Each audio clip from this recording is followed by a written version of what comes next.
I have a memory from when I was young, maybe 6 or 7, driving home from a Pee-wee football game with my mom when she turned to me and asked, "Do you want to be in the NFL when you grow up?"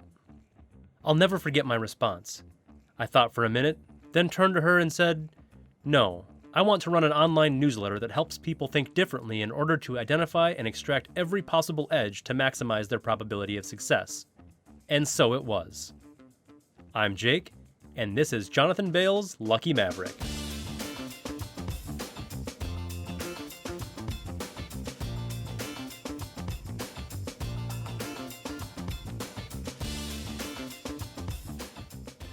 Actually, I wanted to be a professional football player.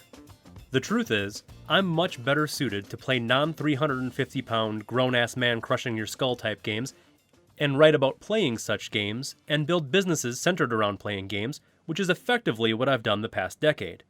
I have a natural penchant for the sort of characteristics that lead to enjoying to play, and win, games, many of which are the principles I listed in the About section of this newsletter. You should listen to episode 1 of Lucky Maverick now, if you haven't. Principle number 1, see the world in terms of probabilities. Principle number 2, divorce process from outcome. Principle number 3, think about problems in expected value, which is probability times payoffs. Principle number 4, be a big fish in a small pond. Principle number 5, admit how little you know. Principle number 6, think differently than others to obtain extraordinary results. Principle number 7, exploit weaknesses in other psychology to maximize payoffs. Principle number 8, use a multi-faceted approach to uncovering truth. Principle number 9, learn mostly via trial and error. Principle number 10, be data-driven, not a data scientist. Principle number 11, learn by having skin in the game and learn from those with skin in the game. Principle number 12, think long-term. The thing is, you can turn almost anything in your life into a game, then implement the same principles you'd use to win at poker or backgammon or chutes and ladders to find success in starting a business or winning a negotiation or choosing the optimal restaurant. And so, ultimately, Lucky Maverick is a resource for winning games, in the broadest sense, that you can use as a foundation for finding success in other areas. If you can learn to win games, you can win at anything in life. Thus, my hope is this blog, newsletter, podcast acts as a springboard for you to think differently and tilt the odds of success in your favor, to become a Lucky Maverick. Okay, let's get started. The Gambling Olympics. When you work in the field of gambling, you meet all different kinds of people. Degenerates, nerds, sickos, frauds, sharks. Some take a risk at every turn, while others try to nearly eliminate it altogether. Some are totally full of shit, and some are among the most honorable people I've met in my entire life. One thing nearly all gamblers have in common, though, is what I consider a highly attractive trait: a willingness to put money, or otherwise take on downside, on their beliefs. It's sort of weird to me how uncommon this seems to be in normal society, too. Everyone has an opinion, almost no one is willing to take on downside. Now, I tend to stay away from what most might consider the typical, quote-unquote, degenerate crowd. My core group of gambling friends includes some of the top poker and daily fantasy sports players in the world, along with others willing to take on risk for their beliefs, such as entrepreneurs. As you might expect when you put a bunch of young, rich, risk-seeking bros together, this typically leads to a lot of betting. And we bet on everything. Connect 4, rock, paper, scissors, if the next play will be a run or a pass, how long it will take Peter to eat 10 chicken nuggets, the number of strings of spaghetti on that plate over there, the number of strings of spaghetti that Adam thinks are on that plate over there. We even created a high-stakes event called the Gambling Olympics, won by yours truly, to crown a king of the games. Links in the show notes. It was a pretty sick live 2-day event with some of the top gamblers in the world.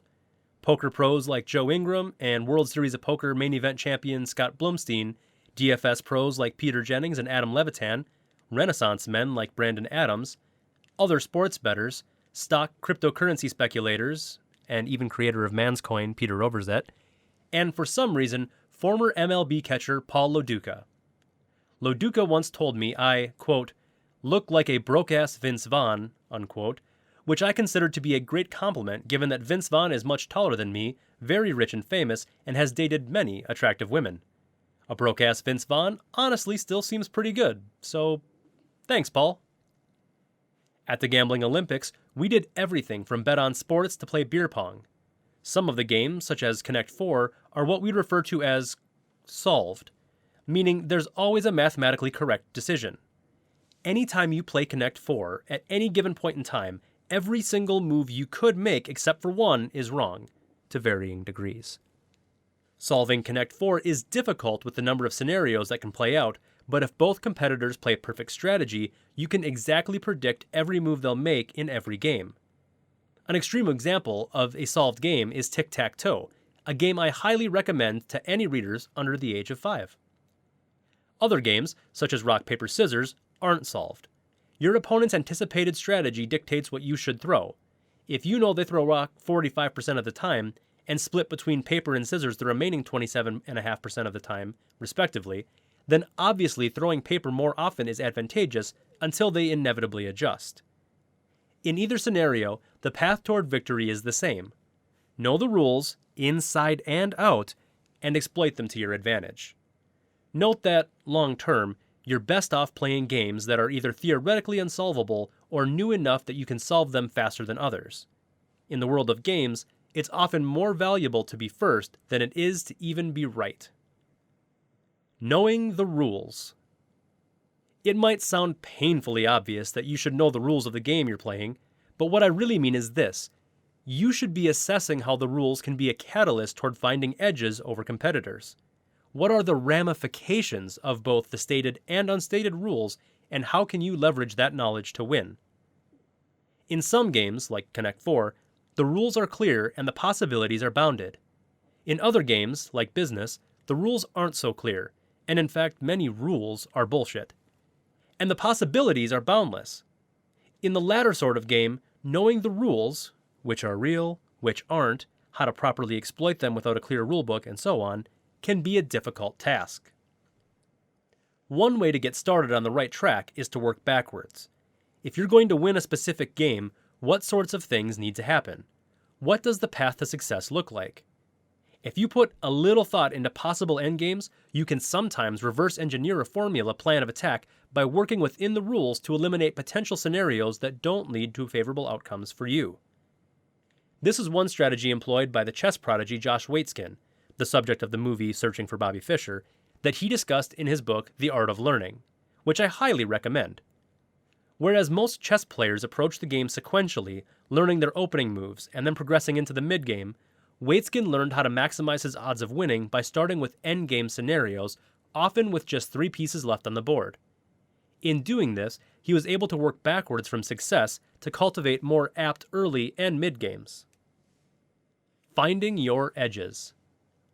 One of my favorite stories of finding an edge comes from my buddy Brandon Adams, a poker and DFS pro, former Harvard professor, game savant, and competitor in the aforementioned Gambling Olympics. BA is known for making prop bets. I've had a few with him myself, and he's absolutely one of the best thinkers when it comes to creatively finding edges. BA likes to play tennis. He's had some sweet high-stakes matches with poker player Patrick Antonius in the past. Check the show notes for a link to a video about this bet. A few years ago, he agreed to play our friend Stephen Bass, a former professional tennis player. The terms of the bet were that BA had to win just a single game off Bass over 2 sets, and he was getting around plus 145 to do it. In non-gambler speak, BA would win $145 for every $100 he bet if he could find a way to win a single game, i.e. not lose 6-love, 6-love. Bass had to put up $145 for every 100 of BA's money. That line increased to plus 200 in the lead-up to the event as the market, i.e. our degenerate friends, put more and more money on Bass, making BA a bigger underdog. BA knew he was an underdog. A bet can still be good, even if you're expected to lose, as long as you're getting the right odds. And he formulated his strategy in a way that reflected this. In effect, BA reverse-engineered what a win might look like for him, clearly drawing a conclusion that's true in almost all areas. Underdogs should root for and facilitate variance. When the thing that shouldn't happen does happen, there's usually what we'd call luck involved. Thus, BA removed the low variance scenarios in which he might play very well and still lose, deciding to introduce as much randomness as possible into the equation. He did this in a few ways. He used his powerful serve as much as he could, not worrying about faults since the downside, losing the point, was the likely outcome anyway. He charged the net to shorten points as much as possible. He chose to play on top of the Cosmopolitan Hotel in Vegas, a shitty court at, small, elevation in the heat. He required a start time of 11 a.m. when he knew the shadow of the building would be moving across the court. Basically, anything BA could do to increase the odds of a lucky path to success, he did. Bass is a super sharp guy too, so he played an extremely low variance game, never really going for aggressive winners and forcing BA to beat him over and over. Bass won the match, but there's a lot to learn from BA's thinking. I've implemented a similar variance-seeking strategy in daily fantasy sports. You'd think winning a fantasy sports league would be mostly about predicting player performance, and of course that matters, but depending on how you approach it, spending time projecting the outcomes of games isn't necessarily the most important component of becoming a winning DFS player. When I first started playing DFS, I focused basically 1000% of my time on picking the best players. It just seemed obvious at the time that if you want to win a fantasy football contest, the most important part would be an extensive knowledge of football. But DFS is a game, one that's zero-sum, in which you're competing with others, mostly, trying to do the same thing as you. And I eventually realized my edge wouldn't be in out-projecting others. Maybe I could find a small edge by spending hours upon hours researching matchups, but I didn't think it was worth a ton of my time. There were a bunch of reasons for that, the most important of which was that everyone else was spending all their time doing the same thing. In games, it's not what you know. It's what you know that others don't. The important thing I learned from my early time in DFS is that you need to cater your strategy towards your odds of winning. If you're an underdog, that means taking on randomness and even putting yourself in a position to benefit from it. In DFS tournaments in which you're competing against lots of other players, everyone is an underdog. The type of lineup you create in a head-to-head game, in which you could easily be a large favorite to win the contest, should usually look dramatically different from the lineup you create in a tournament. When finding your edges, it's imperative to know your baseline odds of success. The most important components of that are the number of people, or businesses or whatever, with whom you're competing and your relative probability of victory compared to your competitors. For example, if you're bowling in a tournament against a bunch of equally skilled bowlers, you should take on variance to widen the range of outcomes for your round. If you need to score 240 to win, consistently scoring 210 won't really help you. That could mean maximizing the odds of rolling strikes, even at the cost of a lower overall score if you miss. On the flip side, if you're bowling against your friends and you're clearly the best in the group, you should be taking on little risk to ensure victory. If you're saying to yourself, "But man, I'd really just like to have fun when bowling with my friends," then just forget about ever having success in your life because you're a natural-born loser. If you're not willing to do anything and everything to crush your friends' spirits until they're completely demoralized and questioning if they should even be friends with you, then you're just not management material, Gary. But really, the goal of a competition is to win. The fun of the game comes in finding small edges to maximize the chances of winning. One very useful way to do that is to work backwards, envisioning what success looks like and then eliminating as many potential paths that don't lead to it as possible. Finding hidden rules, where I ramble about rock, paper, scissors. One event in the Gambling Olympics was a rock, paper, scissors tournament consisting of head-to-head, best-of-21 battles. I don't use the term battle lightly. This was an all-out war as far as I was concerned. Coming into the Gambling Olympics, odds were posted for each event. I don't mean like some guys we knew created theoretical odds. I mean an actual bookmaker posted odds on which anyone can bet. While I had the second best odds to win the entire event, I was the favorite in rock, paper, scissors. Did this result exclusively from me talking nonstop on Twitter about how I played daily against a solver, very fun by the way, to become a giant in the rock, paper, scissors streets? Maybe, maybe not. Who's to say? Long story short, I finished in the top half of the field in 11 of 12 events, rock, paper, scissors being the only one I missed. Some might call me not finishing well in rock, paper, scissors, quote-unquote bad luck, but I try to be as honest with myself as possible and realize it was very bad luck. I mean, Jesus fucking Christ. Some of these guys can't even tell you the difference between exploitative and game theory optimal throwing styles. Can you imagine? Anyway, how much did you spend on this newsletter? Nothing? You're about to get your money's worth right now because I'm going to tell you how to win in rock, paper, scissors every time. By every time, I mean roughly 55% of the time against even the shittiest of opponents. Okay, so the first thing to note is what people do after you have the same throw, i.e. you both throw rock, for example. Now, I'm clearly not going to give you the entire arsenal here. You're going to have to pick up my next book, How to Parlay a Small Edge in Rock, Paper, Scissors into Losing All Your Friends, out next fall. But just note that many people will do the same sort of thing after a quote-unquote tie. There are many other edges to be found in rock, paper, scissors, depending on your style of opponent, but that's one of the larger advantages. Another is to call out what you're going to throw, sometimes lying and sometimes not. With many edges, you can often eliminate one potential throw from your opponent such that you're highly likely to tie or win your next toss. In situations in which you think you are at an advantage, you should usually start the next throw as quickly as possible so as to not let your opponent think. Now, you might do this all the time anyway, but I do not. No, sometimes I take an inordinate amount of time to think about what I'd like to throw when I don't see a clear path to victory, contemplating every relevant factor and picking through the percentages until, hey, why won't anyone play rock, paper, scissors with me anymore? If you can, you should use the time, or lack thereof, between throws to your advantage. Being in control of the amount of time your opponent can think is a pretty big edge. In the Gambling Olympics, one of my opponents, poker player Joe Ingram, figured this out in his match against me. Joey is well versed in the sport of finding edges, having been one of the top pot limit Omaha card players in the world, using an extreme approach to learning that I'll talk about another time. And his approach to our rock, paper, scissors match was also extreme. Joey knew I liked to control the tempo of the rock, paper, scissors matches, and he also knew I had been in the lab grinding the numbers on optimal throws. So after every toss, Joey would act like a fucking maniac, jumping around and screaming in my face, especially after he won. On the surface, it appeared as though Joey was trying to get into my head, which, I admit, he didn't at all because I'm a stone-cold assassin. But the real game that Joey was playing was buying time.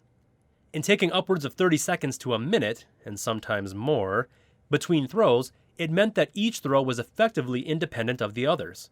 There was no rhythm, no real correlation between throws, and no edge for me, the favorite. I mean, we played a best of 21 match that I lost 11-10, and it probably lasted 15 minutes. The point here isn't that me and my friends are complete psychopaths who jack each other off when we increase our win probability by 5 percentage points in a meaningless game, although that does sound nice. It's that to find edges in zero-sum games, you have to understand the game within the game, identifying hidden rules that aren't explicitly stated. In rock, paper, scissors, one of the major hidden edges is controlling the tempo based on your confidence in the win probability of your next throw. In the game of wealth creation, which is governed by less defined rules than in traditional games, most of the edges are hidden. Sports, payoffs, and more hidden rules. When you think of a game like daily fantasy sports, competitions to field a team of athletes who score the most fantasy points based on their real in-game performances, you'd imagine the most important component in being successful would be knowing sports inside and out to predict the most likely outcomes. And, yeah, duh, if you could perfectly predict on-field events, you'd never lose in DFS or sports betting. But obviously, you can't perfectly predict them. While there might be a philosophical debate about whether or not things are determined, practically speaking, there's a range of outcomes in each game, and the job of anyone speculating on sports is to try to accurately forecast those probabilities. Like I mentioned, the biggest advancement I made in my career as a DFS player, the single largest leap I took when trying to compete for big money against some of the best fantasy sports players in the world, was realizing that the real game wasn't solely about projecting sports, and really not even mostly about that. The primary reason for this is the fact that DFS is a game theory-driven, zero-sum contest of competing minds, not a contest solely about making the most accurate on-field predictions. Your goal as a DFS player isn't necessarily to build a lineup capable of scoring as many points as possible, but rather one that's most likely to score more points than your opponent's lineups. These tasks might sound similar, but there's a fundamental difference in that your real goal, what you're solving for in terms of EV, is to maximize lineup win probability, not fantasy points. This was my big realization and one of the hidden rules of DFS. Think about the difference here. If you're solving for projected points, then all you should be concerned about is predicting on-field performance. That's it. If you know sports better and can build better models and can figure out which inputs best predict performance, your lineups will score more points. If you're solving for win probability against other lineups, though, you need to be concerned with your opponent's strategies. Expected value equals probability times payoffs. In the early days of DFS, everyone was focused on probability or accuracy. How can I better figure out what will happen in these games? And yes, of course, that matters a lot. But even then, and especially now, you're competing with absolutely everyone trying to do the same thing. I realized I wasn't going to really be able to find the biggest edge in this area because, 1, the usable edge, how much focusing on player projections would help me, was limited since everyone was concentrating there. Theoretically, if everyone could create perfect projections, you'd have a factor that would be of the utmost importance without producing any substantial edge over opponents. And 2, people inherently care more about the frequency of positive outcomes than truly maximizing overall expected value. That is, people mostly care about how often they are right or how often they win, the probabilities, and not what they win when they are right, the payoffs. This line of thinking resulted in players focusing almost exclusively on predicting what would happen during the games and ignoring, or at least significantly overlooking, the importance of the payoffs, how easily the lineup could win or come close, if their players performed as expected. In DFS, the ownership of the players, how many other lineups utilize them, dictates the payoffs. Everyone asks the question, is this player going to do well in this game? But so many overlook the just as vital question, how much will it help me win more money if he performs as I expect? And it turns out that in DFS, just as in life, much of the expected value is in trading in a little safety to dramatically improve the payoffs. My friend and fellow DFS player Drew Dinkmeyer once told me there's a saying in finance, quote, "What do you win if you win?" Unquote. If you can get 2-to-1 odds on the flip of a coin, it's easy to see why payoffs matter. But because it's less straightforward in real life, so many people don't place enough energy into assessing the upside of decisions.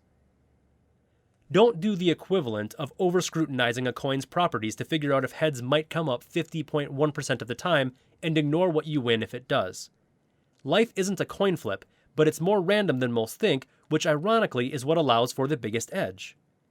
Many of the best hidden rules are found in areas where people are most significantly underestimating the luck factor. Thus, when searching for hidden rules to find an edge, try to identify areas in which people are focused on accuracy or probability or the most likely outcome, and not the payoffs. And there are many such situations. Many times, this will be the result of them solving for the wrong thing, i.e. projected points versus lineup win probability. In the business realm, you might see it in the form of solving for tomorrow's revenue instead of customer loyalty and much greater long-term revenue. Usually, the answer in this world, whether the question is, how do I make the best product, or how can I get a raise, is to make something or become someone indispensable. Indispensability comes from predicting how things might play out in the future and ways that the work you do now can offer higher and higher future leverage. Leverage is attained by having something others want but can't find elsewhere, and you can often acquire that exclusivity by uncovering areas where people are focused on maximizing short-term results, or overreacting to short-term variance, and not concerned enough about long-term win probability. The nature of hidden rules. Writer Kurt Vonnegut once said, "If you want to break the rules of grammar, first learn the rules of grammar," which I always thought was a useful metaphor for many things in life, but it's especially apt when we're talking about games and approaching life as a game.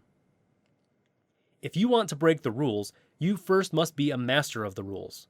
If you work in internet marketing, you can't really exploit others' inefficiencies in YouTube advertising, for example, until you know everything there is to know about buying ads on YouTube. The first step on your journey to becoming a master of any game is to know the rules inside and out. You can't just skip the basics, and there's really no way to jump ahead without putting in the time. Not until then can you properly identify and take advantage of hidden rules. The hidden rules of any game can be discovered by thinking outside the box, working backwards from success and considering what sorts of decisions tend to lead there or theoretically increase EV and win or success probability. You can find many small edges by better exploiting the rules than your opponents, and you can find very large edges by properly identifying hidden rules, which effectively allow you to decrease competition by playing an entirely different game than the others. It's worth pointing out here that an almost necessary consequence of playing games through the lens of hidden rules is that your approach will be contrarian, viewed as unorthodox and very often foolish by the majority of your peers. And guess what? Sometimes your methods will be foolish. That's a pill you're going to have to swallow. My buddy Jay Rayner was one of the best DFS players and didn't even know the difference between a quarterback and a cornerback. He was also one of the first people to recognize the value of correlations in daily fantasy baseball, creating lineups that stacked a bunch of players from the same team to improve the lineup's upside. He knew next to nothing about baseball, but discovered one incredibly profitable hidden rule others were overlooking just by approaching the game in a fresh way. He tried other strategies that didn't work, but it didn't matter. Initially laughed at, Jay became one of the top DFS tournament players in the world.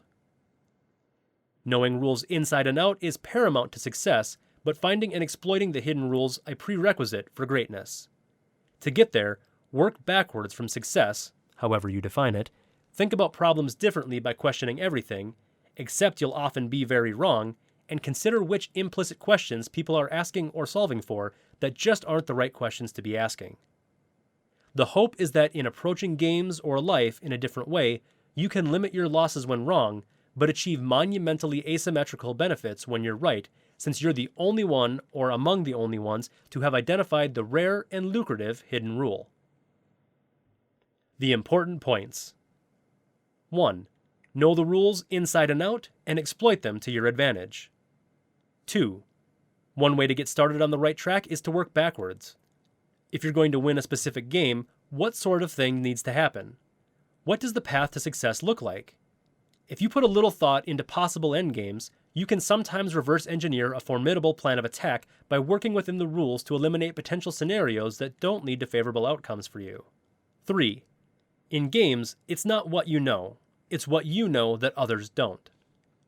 4. You need to cater your strategy toward your odds of winning. If you're an underdog, that means taking on randomness and even putting yourself in a position to benefit from it. 5. When finding your edges, it's imperative to know your baseline odds of success. The most important components of that are the number of people, or businesses, or whatever, with whom you're competing and your relative probability of victory compared to your competitors. 6. In rock, paper, scissors, one of the major hidden edges is controlling the tempo based on your confidence in the win probability of your next throw. In the game of wealth creation, which is governed by less defined rules than in traditional games, most of the edges are hidden. 7. People inherently care more about the frequency of positive outcomes than truly maximizing overall expected value. That is, people mostly care about how often they are right and how often they win, the probabilities, and not what they win when they are right, the payoffs. 8. Many of the best hidden rules are found in areas where people are most significantly underestimating the luck factor. 9. Indispensability comes from predicting how things might play out in the future and ways that the work you do now can offer higher and higher future leverage.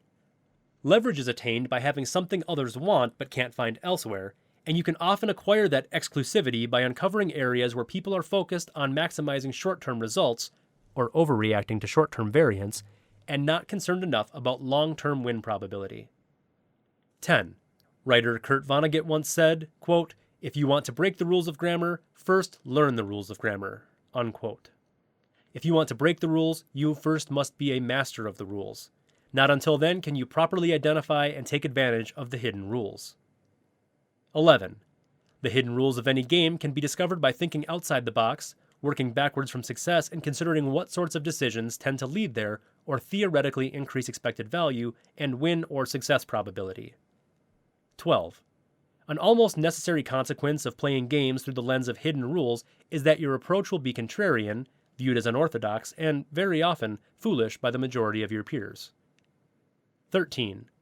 Consider which implicit questions people are asking or solving for that just aren't the right questions to be asking. 14. The hope is that in approaching games or life in a different way, you can limit your losses when wrong, but achieve monumentally asymmetrical benefits when you're right, since you're the only one, or among the only ones, to have identified the rare and lucrative hidden rule. Quick hitters. Take a look at Nat Eliason's blog. Really great content that's similar to Lucky Maverick. Check out the Universe in a Nutshell app. It's a pretty cool visualization if you like space and the universe and quantum mechanics and stuff. This is a good week to send the first Lucky Maverick email, as I got lucky myself with a $70,000 cash on DraftKings on Sunday. DFS is not what it used to be in terms of an edge, but it's still nice to be in a position to get lucky sometimes. I've gotten very interested in alternative investments lately. Things like trading cards, handbags, art, and even digital art, and so on. Altan Insights, that's Altan Insights, is a great starting point. I've mentioned it before, but this series on Chinese businessmen is worth reading. I spoke with Andy McCullough of The Athletic about my push-up bet and Mike McDonald's sick free throw bet. There is a paywall for that one. Final notes on Lucky Maverick. This thing is over 5,000 words. That won't happen very often. I plan to tinker with the format of this newsletter/podcast, mixing in long-form content like this with quick hitters, bullet points of what I'm reading or working on, maybe some podcasts, and so on. I'm open to suggestions. As you noticed, I put the most important points in bold and listed them at the end, which I plan to do in any semi-long posts for those short on time, or more likely, those who just don't want to read through my shitty joke attempts. The newsletter structure will change, and I hope that the quality of the content does too. Lucky Maverick will always be evolving. If things don't look significantly different every 6 months or so, and for the better, then I'm doing something wrong. I'd like feedback. Tell me what you like and what you don't. Like a true contrarian, I probably won't listen to you, but maybe. Who knows?